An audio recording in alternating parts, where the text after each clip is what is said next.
It's a great, great morning, the first day in heaven when you stroll down the golden avenue.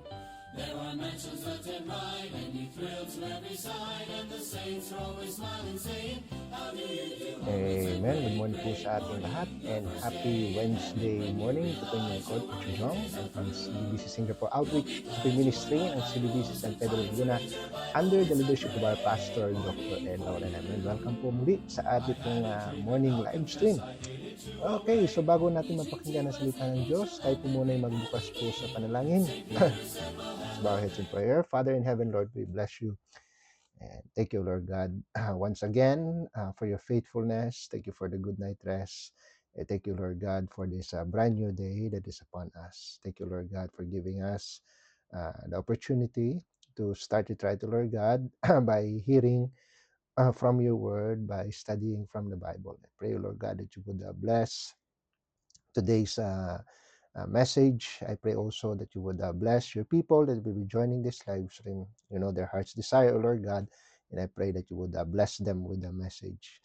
Give me words to say, empower me, O Lord God, strengthen me, and I pray, O Lord God, that you will lead us to victory this morning for your honor, for your glory.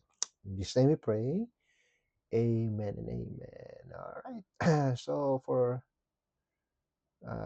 today, let's open our Bibles, please, in Matthew chapter 16. Matthew chapter 16.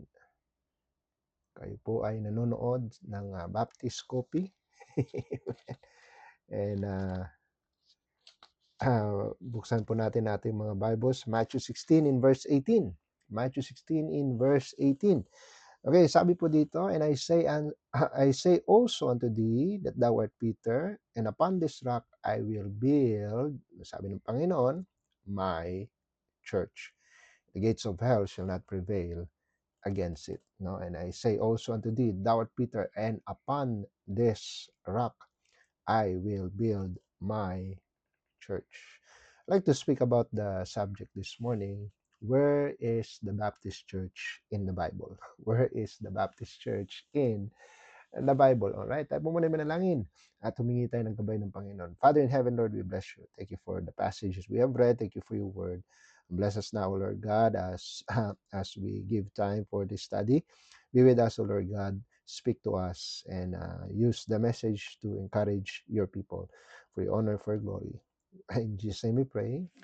Amen. All right. Where's the Baptist Church in the Bible? No, madalas po natanong, and especially because we're running a public Facebook page, no, wherein kahit sino po ang pwedeng message, pwede mag-comment, no. Lately, meron po akong napansin na kumbaga I don't know whether they kasi they are two individuals. Nung una, isang tao lang, ano, and every time we post, palagi siyang merong meron siyang kino-comment, meron siyang and parang cut and paste lang naman.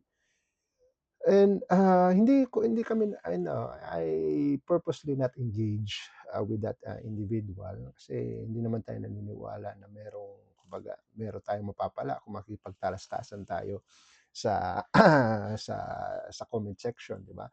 But but nung I finally decided na ano na lang yung taong na yun para wala na siyang access sa page. Ayun, lumitaw naman itong another individual. And in the same line ng tanong, at ang sabi nga niya dito, anong sitas sa Biblia mo mababasa ang Baptist Church, So ibig sabihin, gusto niya makita in kumbaga quote and quote, makikita mo yung Baptist Church yung term na Baptist Church sa Bible, so hindi ko na lang po yung kanyang pangalan at kanyang profile picture, pero nandiyan po yung ng kanyang question. And so to and so I finally decided, kasi we are not one to, kumbaga sabi nga ng 1 Peter chapter 3, be ready always to give an answer to every man that asketh you of the reason for the hope that is in you. So so meron tayong ganung command sa Bible. So let's give an answer, but not in a way na debate, but rather idaan natin dito sa isang maikling Bible study. All right? So where can you find ano? So, where can you find the Baptist Church? Yun yung madalas na tanong ng mga especially ng mga skeptics ano, lalo na yung mga hindi hindi kagaya nating, pananampalataya kung saan tinatanong nila anong exact verse or isang exact quotation, yun yung kanyang tanong, yung sitas, no? Inalam ko pa talaga kung anong ibig sabihin ng word na yun. Ano, so ano yung direct quote ano sa Bible about the Baptist Church kung ito ba ay naimprinta within the pages of the Bible. Ano, so madalas ma ma-i-raise up ma-brought up itong tanong na ito usually by churches na kung saan yung kanilang pangalan na nasa signboard is directly found in the Bible. But that but the thing mga kapatid is, well, ibabalik natin yung tanong, sino ba ang pumili ng pangalan na yun? Hindi ba yung kanilang leader lang naman ang pumili ng pangalan na yun na kumbaga nakita niya, it's directly found, no, can be quoted in the Bible. Oh, I would name our church ano para sabihin natin para masabing biblical yung kanilang ano. Pero yung choice. Yun yung finill up doon sa form ng Securities and Exchange Commission ano at dahil yun yung napili ng kanilang leader, ibig ba sabihin nun dahil quote and quote makikita yung pangalan ng kanilang establishment sa loob ng Bible, ibig sabihin mas superior sila.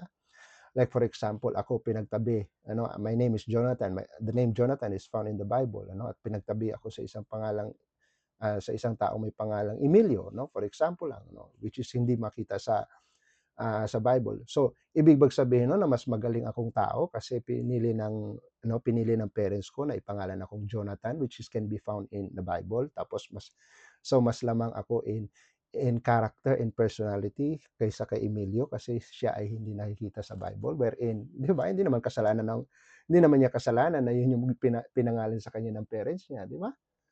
So, kumbaga, that's the same thing, So,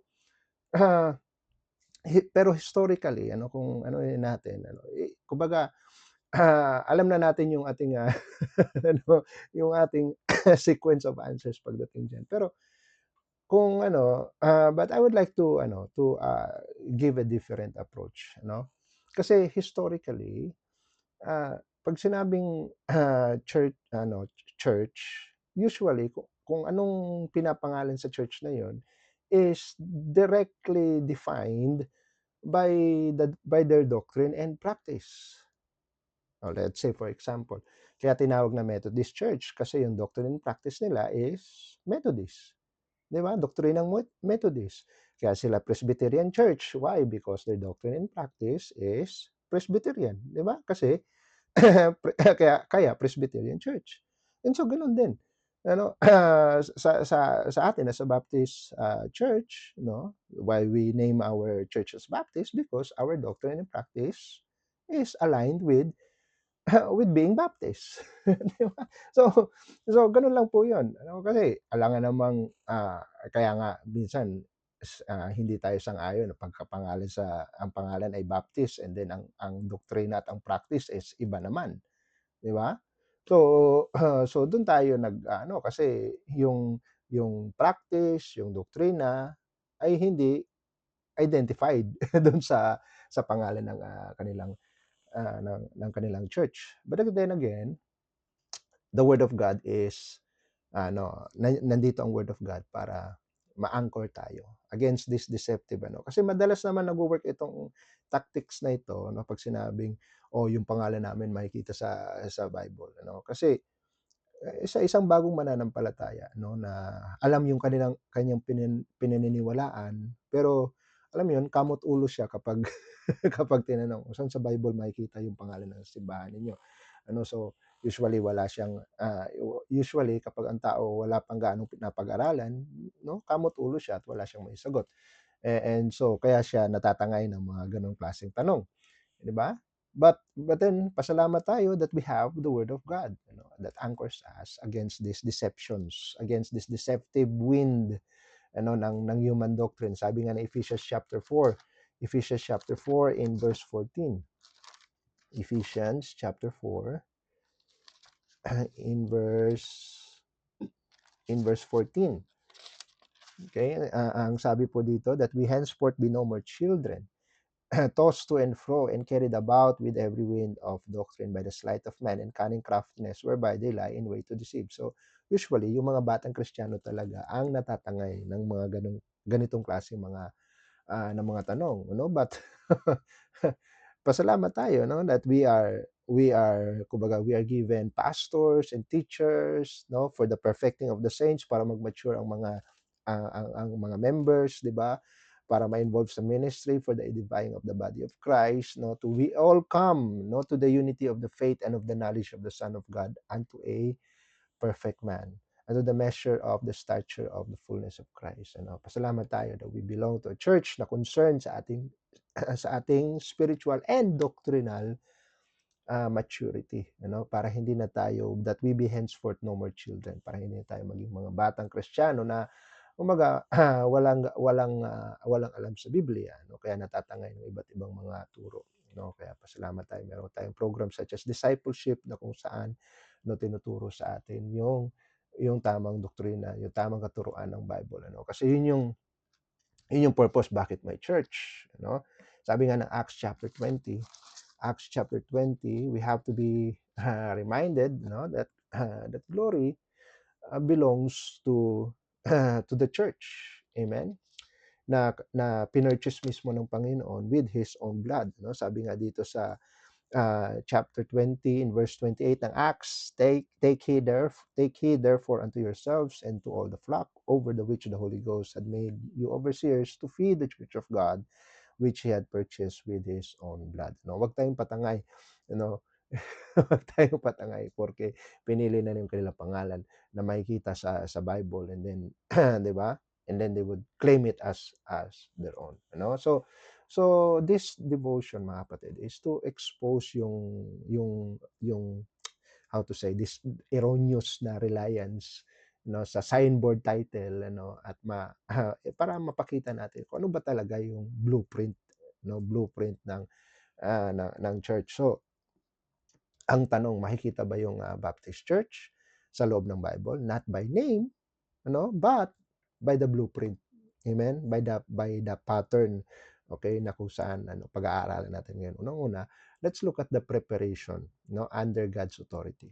The preparation under God's authority. So, makikita natin yung preparation. Pag sinabing preparation, mayroong forerunner, may progenitor, di ba? So, so makikita natin from the word baptist, scriptural talaga na baptism started, from a specific man, kaya nakuha natin yung name na Baptist, and this man was directly sent from heaven. Sabi ng John chapter 1 in verse 6. John chapter 1 verse 6, there was a man sent from God whose name was John, This is John the Baptist, So from him, lahat ng kumbaga lahat ng I mean from him na nabautismuhan, uh, his disciples, and then also came Jesus, alam na natin yung Jesus was baptized by John the Baptist, and so was the rest of and so were the rest of the disciples, di ba? So kung ano yung baptism na meron si John, yun din ang baptism na sinimula ng Panginoon, Sabi ng John chapter 3, look at verse 22. And after these things came Jesus and his disciples in the land of Judea, and there he tarried with them and baptized. Okay? So doon pala makikita natin, Jesus and his disciples were baptizing people. And which is the very definition of a Baptist. What is a Baptist? These are the people who are baptizing believers, di ba? So he tarried with them and he baptized, and let's continue. And John also was baptizing in Aenon near Salim because there were much water there, and they came and were baptized. So, di ba? Simultaneous, Si John the Baptist were baptizing believers, and Jesus Christ and his disciples were doing the same. John was not yet cast into prison, sabi ng verse 24.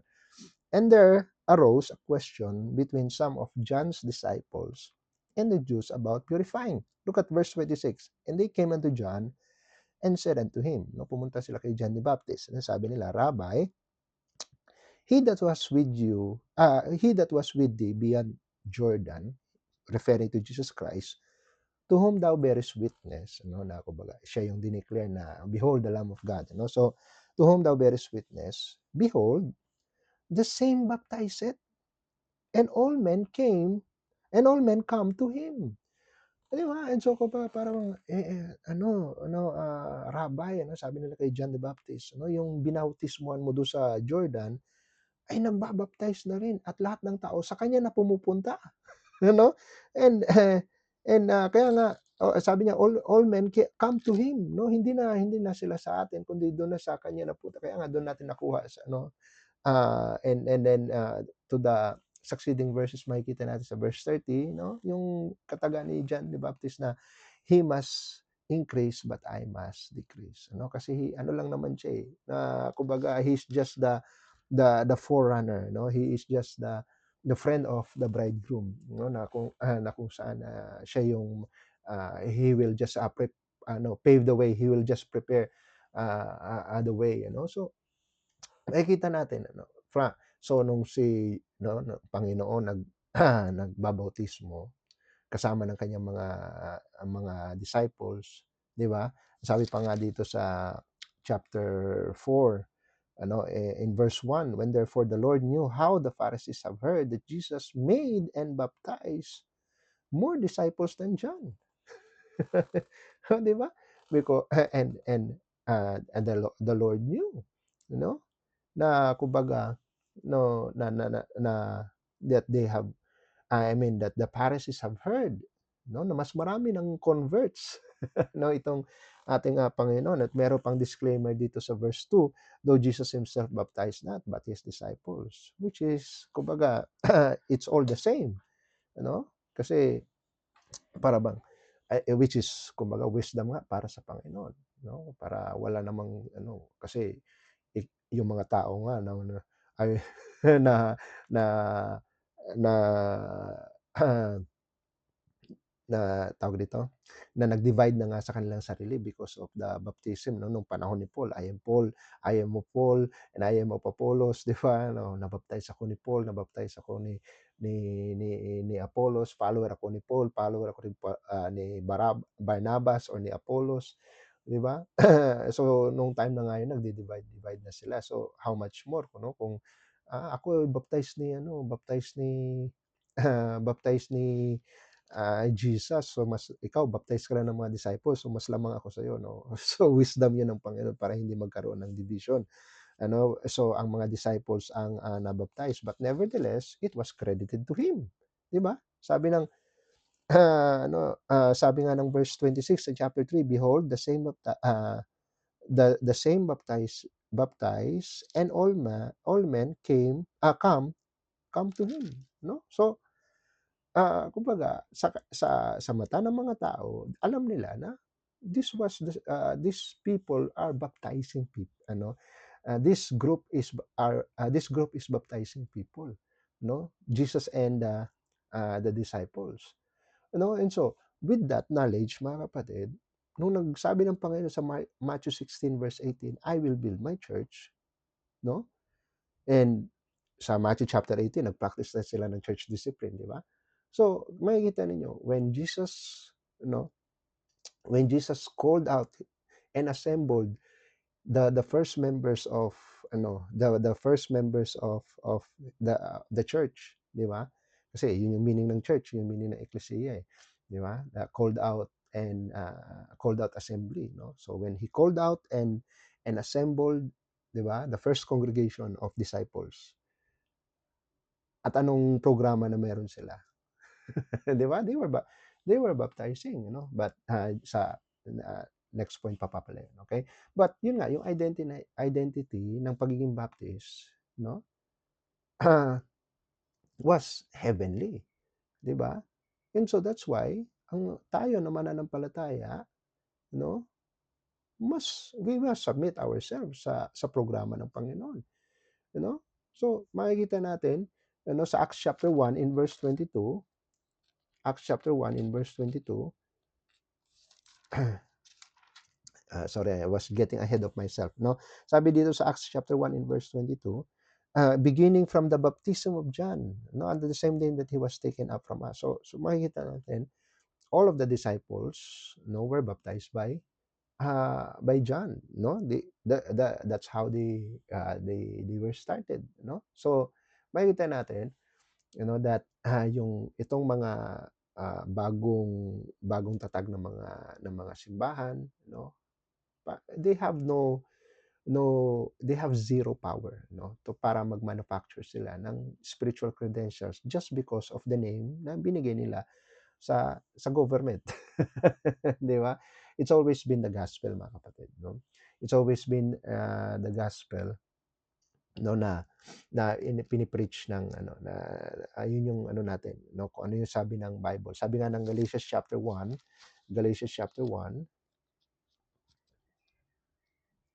Galatians chapter 1 in verse 11, ano, sabi po dito, "But I certify to you, brethren, that the gospel which was preached of me is not after man." Ano? So, kailangan, ano, mag-submit tayo sa gospel na kung saan galing mismo sa Panginoon, sa programa na galing mismo sa Panginoon. Alright? So that's what we have, point number 1. Ano, the point is the preparation under God's authority, yung pagiging Baptist, no, yung practice ng baptism, ano, sa pagbaptize, no. So may establish natin, no, the Baptist, no, yung name na Baptist. Number 2, the pattern of the original assembly, the pattern of the original assembly. So makikita natin that Christ established his visible, ano, a visible entity during his earthly ministry. Kaya nga sabi niya, upon this rock, I will build my church. No? And this rock is not Peter. No? Kasi, uh, unang-una mga kapatid, yung very important sa pag-study natin ng Bible is also pag ano natin ng grammar, no? Um, kaya nga napakagandang gamitin ng King James, kasi grammatically alam mo kung plural ba or ano, plural ba or hindi yung kausap sa second person. Ano, kasi sa modern English, makikita mo lang is you, which is hindi mo ma-identify whether individual ba yan, yung you na yan, or a group, yung you, or whether it's singular or plural. Kasi sa King James, ma-identify mo kung yung kausap ay individual or a group. Kasi nga, kapag individual, nandun, it starts with the letter T. Thee, thou, thine. No? And kapag plural naman, kapag grupo naman, it starts with the letter Y. Ye, you, your, yours. Di ba? So, yun yung kaibahan, and grammatically makikita natin sa verse na ito yung point of view, no? Sabi niya, thou art Peter, that is, kasi kausap niya si Pedro, so that's second person, thou, no? And thou art Peter, and upon this rock, right? Pag sinabing this rock is very close to the speaker. Kapag sinabi niyang si Pedro yon, dapat sinabi niyang, and upon that rock, 'di ba? And upon that rock, sa batong iyan. Hindi eh. Sinabi niya, upon this rock, sa batong ito. So ibig sabihin, he is referring to himself. And upon this rock, I will build my church. So makikita natin, from that alone, makikita natin that Jesus is the rock, right? And yun nga, he is the head of the church. Amen? Kumbaga, uh, it's yung bawat church, is it can function, independently under the direct leadership of God through the Bible. Amen? And makikita natin, sa loob ng sa loob ng church, biblically ang mga members ay saved, 'di ba? Sabi nga ng Acts chapter 2 in verse 41, they that gladly receive His word were baptized. No? So yun yung pattern. Ano? Bago sila mapabilang sa group sa church, sila muna ay mananampalataya, 'di ba? So hindi yung babautismuhan kahit hindi pa nananampalataya, kahit hindi pa tinanggap ang Panginoon bilang kanilang tagapagligtas. Amen? At makikita natin by their practice, they were practicing baptism by immersion. Why? Because doon mo totally mapipicture yung burial. Kasi sabi ng 1 Corinthians chapter 15, 'di ba? Death, burial, and resurrection yung pinipicture ng gospel. And how can you totally picture a burial kung hindi ka ilulubog, 'di ba? Sabi nga sa Romans chapter 6 in verse 4. Romans chapter 6 verse 4, therefore we are buried with him by baptism into death, no? So we are, pinipicture natin yung burial through baptism, no? So and then makikita natin that every congregation holds authority, to have disciplinary actions, no? So sabi ng uh, Matthew chapter 18, makikita nga natin. Matthew chapter 18. Okay, I hasten, Sabi dito sa Matthew chapter 18, look at verse sabi dito sa verse 17, sabi diyan, and if he verse 16 muna, but if he will not hear thee, then take it with thee one or two or more, that in the mouth of two or three witnesses every word may be established. This talks about church discipline. And if he shall neglect to hear them, tell it unto the church. Okay? So makikita na natin that the church was already in operation. Hindi po sa Acts nagsimula po ang church, na nagsimula na po ito sa time pa lang ng Panginoon. Meron na siyang church, kasi how can you have church discipline without the church, di ba? Sabi ng 1 Corinthians chapter 5. 1 Corinthians chapter 5, pinagpatuloy lang ng mga ng mga apostles, yung nasimulan nila through Jesus Christ. Sabi ng 1 Corinthians chapter 5 in verse 4, sabi dito, in the name of the Lord Jesus Christ, when ye are gathered together, and my spirit with the power of our Lord Jesus Christ. So when ye are gathered together, so makikita natin na ang na even in the church, age in the book of Acts, na kung saan pinapractice nila yung church discipline na nasimula na noon sa book of Matthew pala. So yeah, wala po tayong, and also wala po tayong makikitang may centralized form of government na nagra-run sa mga individual, na nagpapatakbo ng mga individual churches na yan. No. Wala pong headquarters.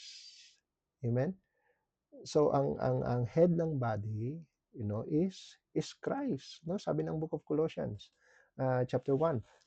So sige, buksan natin sa mga naglilista. Colossians chapter 1, look at verse 18. Sabi dito, and he is the head of the body, the church. Amen? He is the head of the body. So bawat local body, he is the head. Hindi po yung headquarters, hindi po HQ, but the head. And so makikita natin yung biblical pattern ng original assembly ng mga naunang assembly ng Panginoon down to the first churches sa book of Acts, and also to the makikita natin sa epistles, na they were practicing what was already begun by Jesus Christ. Amen. And so since nagsimula ang Panginoon ng kanyang church and they were practicing baptism, 'di ba?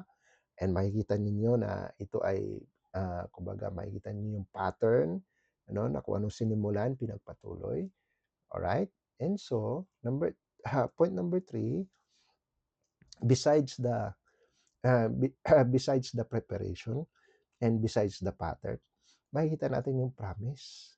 Amen? The promise of victorious advancing, no? Pinangako ng Panginoon. Doon sa verse na binasa natin, that the gates of hell shall not prevail against it. Amen? Na kumbaga, nag-promise ang Panginoon ng hindi ma-interrupt, no, yung ano, yung per perpetuation, no. yung term na yan, no, na nasa dulo ng dila ko, no. Uninterrupted perpetuity yun of his church, no, throughout history. Amen? Hindi po ma-interrupt. Why? Kasi the gates of hell shall not prevail. Ano? So, that word, mga kapatid, is offensive. It's not defensive. No, there will always be advancing ng kanyang simbahan, ng kanyang church. So, hindi po kagaya ng marami ng kiniklaim ng mga itong mga nagki-claim na sila daw yung tunay na church kasi nakasulat sa Bible yung na naka-quote sa Bible yung pangalan ng kanilang simbahan, ano. So, kini-claim nila na natumba or na ano ba, nabaliktad. No, hindi ko alam yung kanilang tunay na term, no, na talikod, no, yung simbahan daw, ano, kaya umusbong na lang sa may bandang silangan. Which is another misquotation, ano, sa Bible kasi yung Raven of the East talks about Cyrus, no, hindi po sa Pilipinas po 'yon, ano. So, uh, may kita natin, ano, that that ang Panginoon nag-promise, ano, na hindi pwedeng matalikod or matumba or kung ano pang term na 'yan kasi nga merong pagpapatuloy. So, papaano matatalikod kung the gates of hell cannot prevail against it? Hello? So, there's a absolute promise, amen, na magkakaroon ng apostasy, ano, unless na before the rapture. Amen? So, ang ang mga churches, ano, ang tunay na churches have always existed continuously. Amen? Na walang ni isang generation, ano, na kung saan walang tunay na church. Amen? No, meron po 'yan, ano, kasi 'yun yung promise ng Panginoon. From the moment na tinawag ng Panginoon yung kanyang first na assembly, down to our modern times, his church, the church that he has started. Amen? Has always been existing. Amen? So, kasi nga, makukuha ng God will always get glory in every age. Hello? Kasi sabi ng Ephesians chapter, hindi po pwedeng walang age on the history of mankind na kung saan hindi mag-glorify ang Panginoon. Kaya nga sabi ng Ephesians chapter 3 in verse 21, unto Him be glory in the church by Christ Jesus throughout all ages. Hello? Throughout all history. Amen? God will be getting His glory. From where? From the church. Amen? So, ibig sabihin, throughout all ages, there always been a church wherein God gets His glory. Amen? Hindi po kailanman na inauthorize ng Panginoon itong mga bagong usbong ng mga simbahan, para lang ipagpatuloy ang isang failed na institution. Kumbaga, nag-fail yung unang institution na sinimulan ng Panginoon kaya usbong na lang uli sa ibang panig ng sanlibutan. You know, kaya nga, there's always the unbroken chain, of scriptural doctrine, that has traveled throughout time unto this day. Why? Kasi ang commandment ng Bible sa mga churches is you commit to faithful man who shall be able to teach also, no? Sabi sa 2 Timothy chapter 2 in verse 2, no? Sabi dito, and the things which thou hast heard of me among many witnesses, the same commit thou to faithful men who shall be able to teach also, no? Teach others also. So throughout time, merong mga tinuruan ng mga faithful men na magpapatuloy, magpapatuloy at magpapatuloy at magpapatuloy. Kaya nga, kahit anong pang persecution, it cannot break, kung ano yung sinimula ng Panginoon. Amen? Why? Because there's always been Christians who earnestly contended for the faith, which was what once delivered unto the saints. Amen? So there will always be a continuous advancing of the church. So number one, the promise of, the preparation under God's authority. Number two, the pattern of the original assembly and the promise of victorious advancing. Amen? So, balik tayo sa tanong, where can you find the Baptist Church in the Bible? So, again, not really quoted name, no, but in the blueprint that it follows. Amen? So, makikita natin, that the, yung hindi man tinawag na Baptist Church directly, from the Bible, pero makikita natin through the preparation, to the practice, and to the promise, na merong Baptist Church, not by name, but by preparation, practice, and promise. Meron na, before pa man na formalize yung name na Baptist Church, makikita natin yung pattern, makikita natin yung blueprint. Amen. So hindi yan palamangan, kung ano yung na-register na pangalan. Amen. It's rather the pure doctrine, na pinanghahawakan. So makikita natin, the ultimate pillar and the ground of truth against deception is always the church of the living God. Amen. The pillar and the ground of the truth, no? Maring inangkin na nila yung talatang yan, no? But that's for us. That's for the biblical church. Amen. That's for the Baptist church. Na bago pa man bago pa man nakuha yung pangalan, ay yun na yung pinapractice natin. Amen. So again, we as Baptists, amen, we can be proud of our heritage. Amen. Not just our Filipino heritage, but our Baptist heritage. Our history is rich. Amen. Why? Because it can be trailed by the blood of our forefathers. Amen. And so, uh,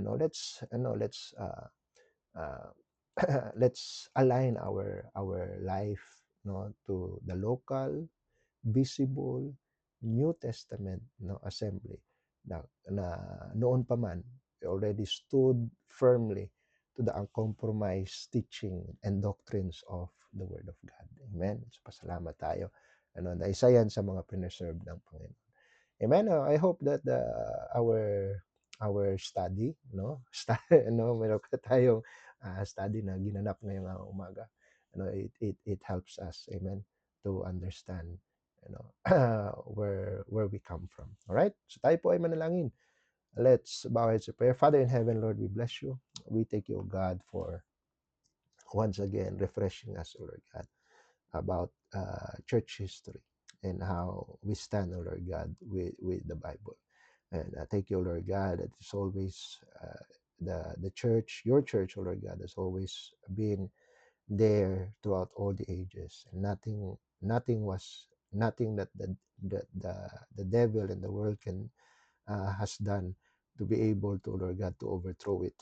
And so that's why from the moment you started it until now, there was a Baptist church wherein you get your glory. Thank you, Lord God, for giving us these promises. Thank you, Lord God, for giving us these reminders this morning. We give you back the glory. In Jesus' name we pray. Amen and amen. Alright, I hope naging blessing po ang message natin ngayong umaga. So, batiin natin ang ating mga kasama.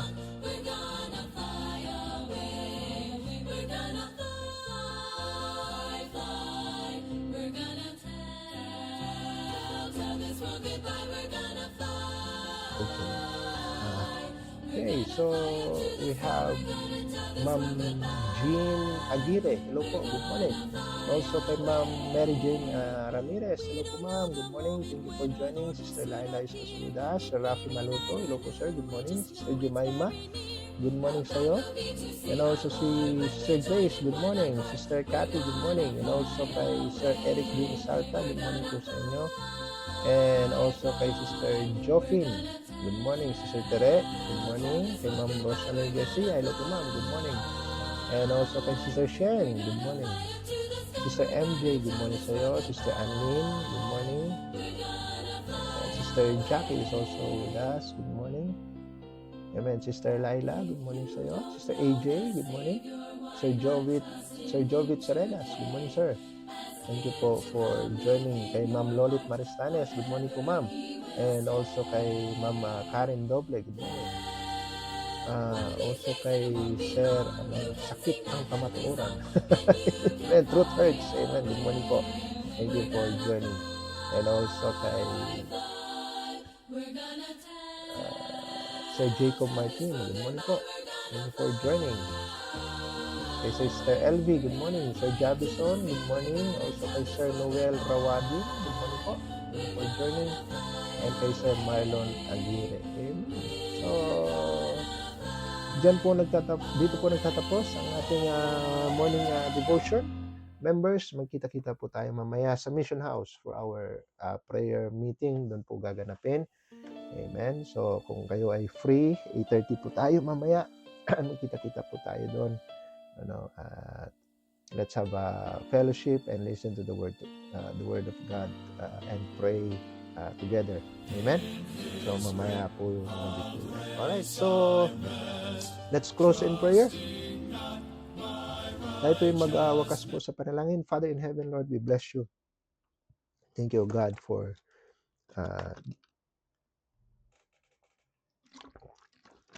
giving us victory this morning. Thank you, Lord God, for blessing us with the message, the reminders from your word. And thank you, Lord God, for the promise that there will always be perpetuity in the church wherein you have established. And thank you, Lord God, that until now we stand firm on your promises. And thank you, Lord God, for this live stream program. We continue to bless it for your honor, for your glory. Bless the rest of the day, Lord, for your children. Lord, bless their work, bless their jobs.